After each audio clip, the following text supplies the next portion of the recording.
mayaman. Huwag kayo sa mahirap na.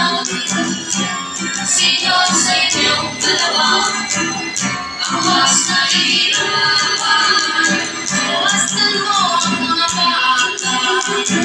Wastan mo ang mga bata.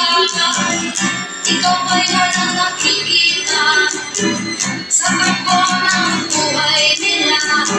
Wastan mo ang mga bata.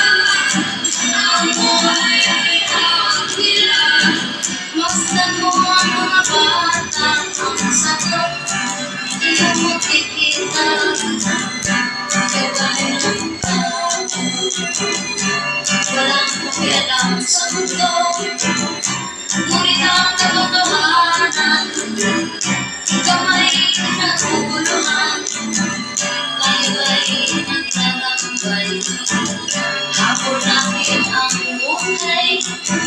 Ngunit ang muling matambay tulay.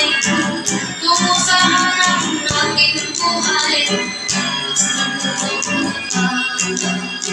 Ang harap sa kanila makukuha. Ano nga ba ang gagawin sa buhay na hindi naman sa atin? Itanong mo sa mga bata. Itanong mo sa mga bata. Ano ang kanilang nakikita?